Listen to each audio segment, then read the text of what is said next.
balita. Breaking news! Breaking news! So ito na nga guys. Department of Justice Boying Rimulya pumasok sa eksena. Abay, inorderan niya na po guys ng filing of child abuse and trafficking abuse itong si Pacquiao. Si Pastor Mo Apollo C. Kibuloy. Talaga nga naman guys na sino ba naman ang hindi matatakot dito, no? So ngayon, ang ginagawa na lang ng mga lawyers ni Kibuloy, as well as yung mga senador na, himudtae dito kay Pacquiao, nananakot na lang. Kagaya nga ng kanina, sabi niya, ni Topaan Suarez ba? Topacio, if I'm not mistaken.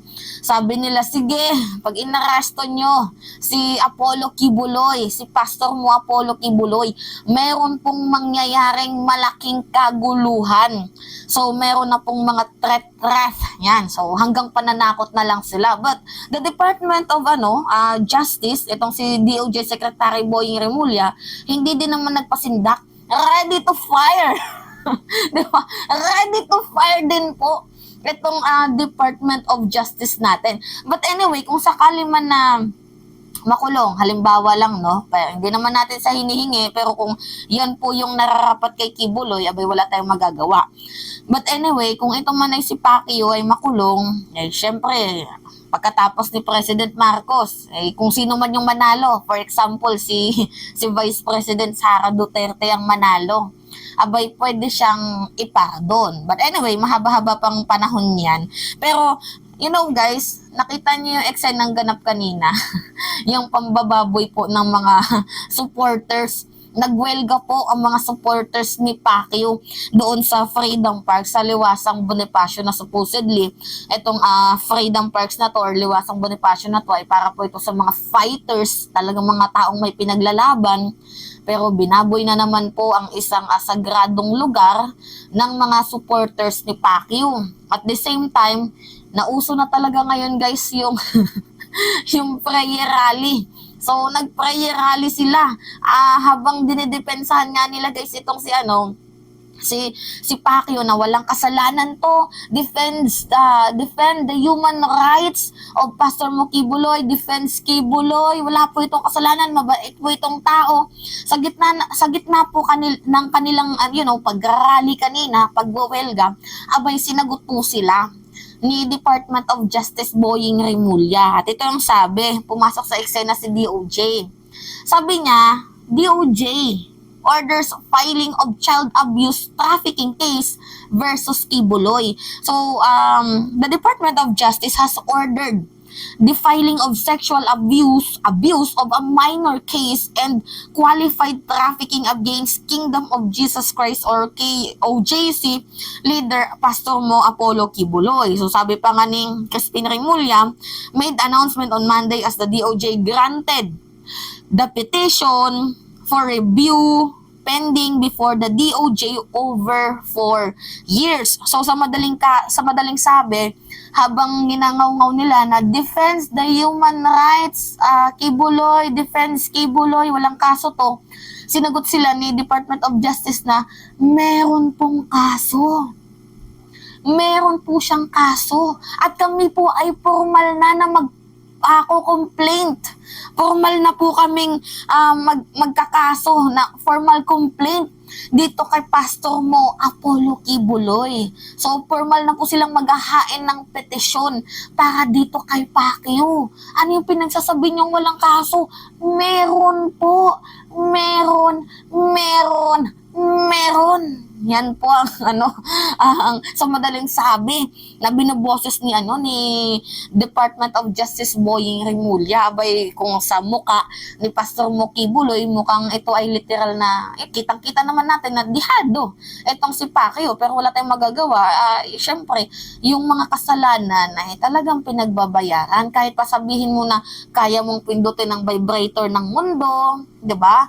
Ngayon ka gumawa ng himala na magpalindol ka. Yun natin sinasabi nila ng lawyer ni Pacquiao na magpapalindol ata sila kaya sinasabi nilang magkakagulo.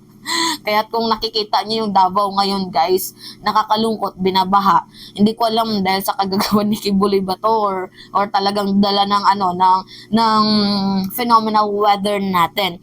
Anyway, ayun sa nakikita ko dito, guys, wala nang takas itong si Pacquiao, at saka pinag-aaralan na din po, guys, ng Department of Justice natin kung pwede ba yun, guys, na meron siyang nakabinbin na kaso at the same time meron siyang extradition. Kasi ang rason dito ni DOJ, baka mamaya huhulihin na siya, dadamputin na siya ng kasi 'di ba may extradition treaty. Tapos may nakabinbin palang kaso, baka mahirapan tayong ibigay kasi dito nakakulong, tapos kukunin pala siya ng ibang bansa kasi 'di ba pinag-aagawan po ngayon si Pastor Mokibs, pinag-aagawan ng Senado, pinag-aagawan na din ang kulungan, at the same time, pinag-aagawan din doon sa Amerika. So, hindi babae ang nangaagaw sa'yo, kids, kundi yung mga, yung mga nag-aantay na mga bagong oportunidad sa'yo. Diba? Senado, kulungan, kasi non-bailable to tapos doon sa ibang bansa. Anyway, ito yung sabi ni Department of Justice Boying Remulla, talagang hinantakan siya, Yan kasi, sex orgist pa, budo pa mo. Ano pa yung bintang na kay President? Magnanakaw, corrupt, pa ba? Nagdudroga, bintang pa more. Yan tuloy, nahantakan ka.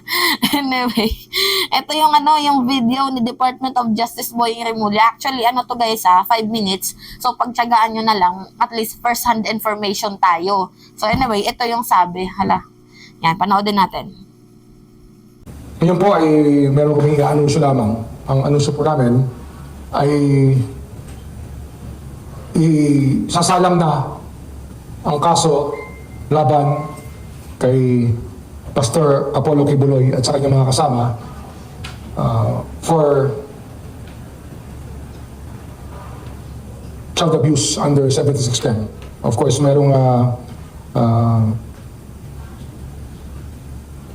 in relation to Republic Act 7610 at qualified trafficking. Ito po ay bunga ng ating naging usapin ng lahat sa mga nakaraang na buwan, sapagkat lagi pinag-uusapan ang issue ng extradition at napag-isip-isip po ng aming departamento na marahil tingnan muna natin ang ating sariling bakuran kung atin pong titingnan ang extradition.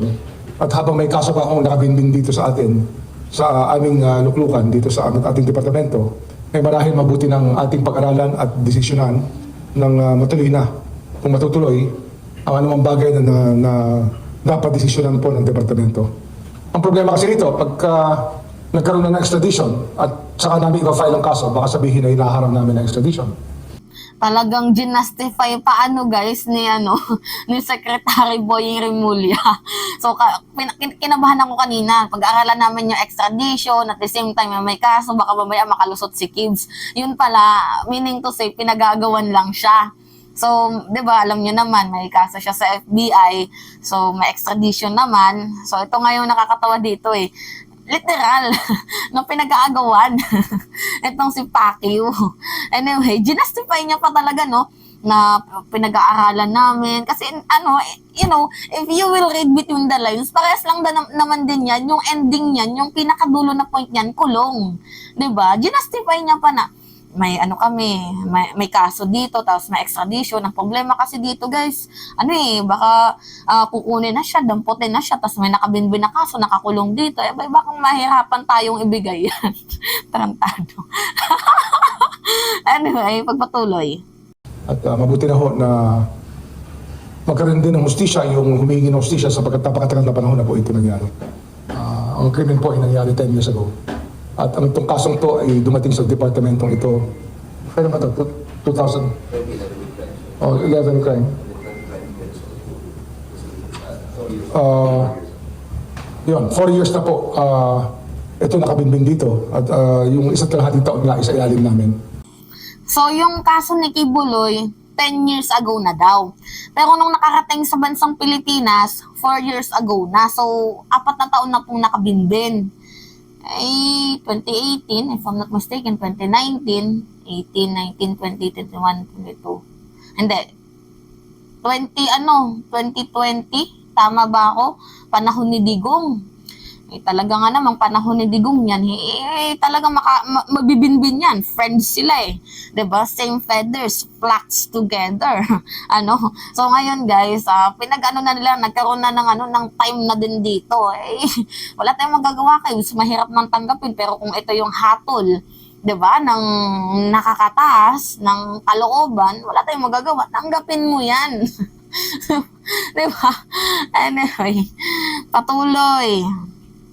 Kaya pinag-aralan namin ng gusto at ang lumalabas talaga rito ay meron talagang kailangang panagutan si Pastor Apollo Kibuloy at ang kanyang mga kasama sa isang complainant po, sa isa pong nagre-reklamong nung panahon na yun ay menor de edad, 17 anyos nung nangyayari po ang krimen.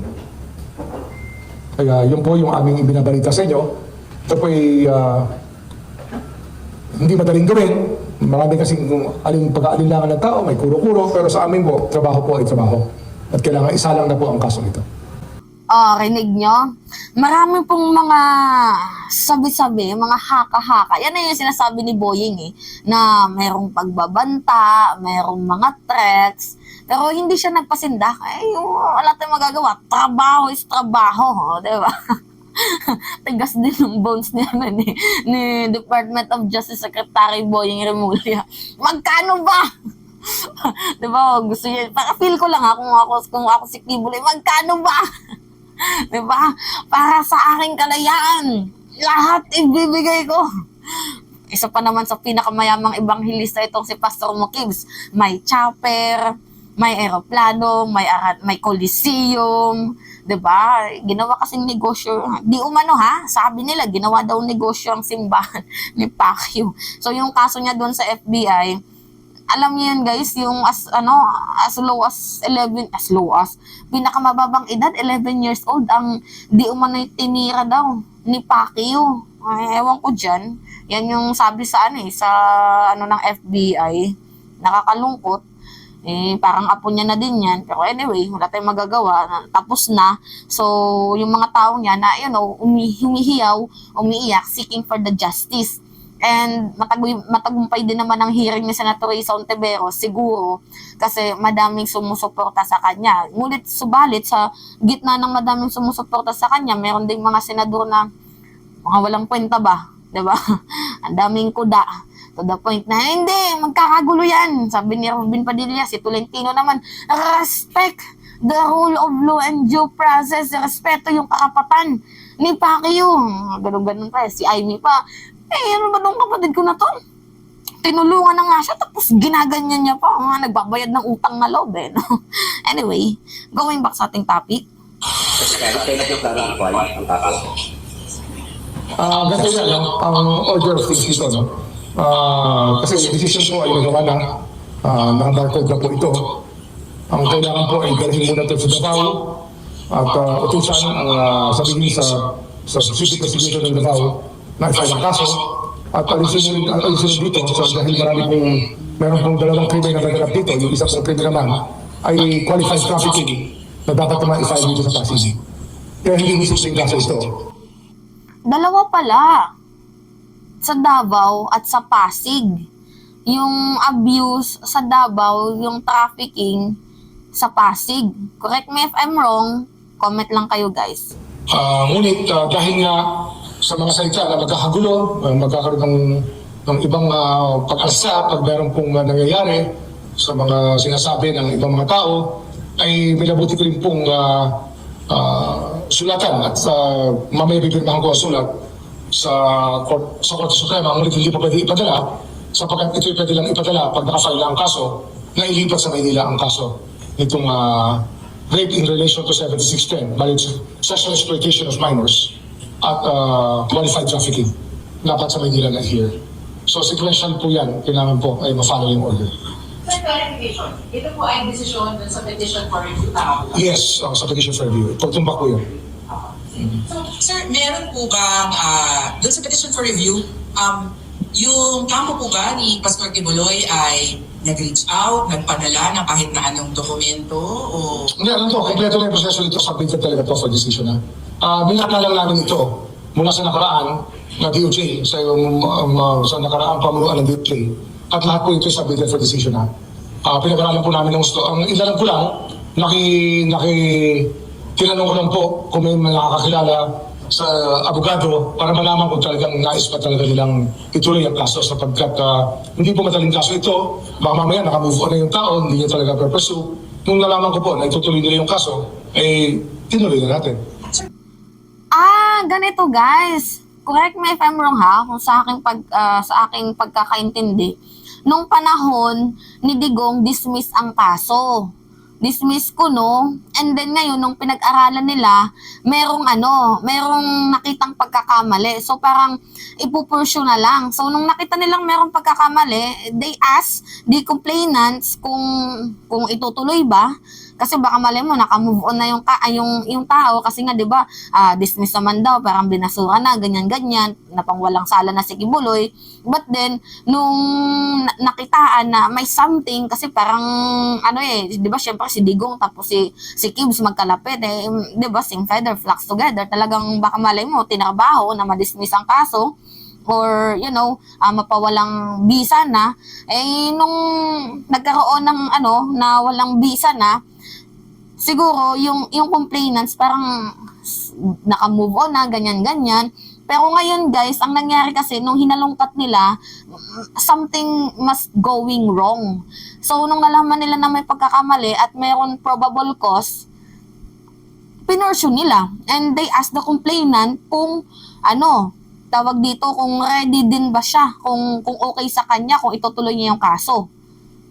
Diba? Ganon yung pagkakaintindi ko Pakinig natin.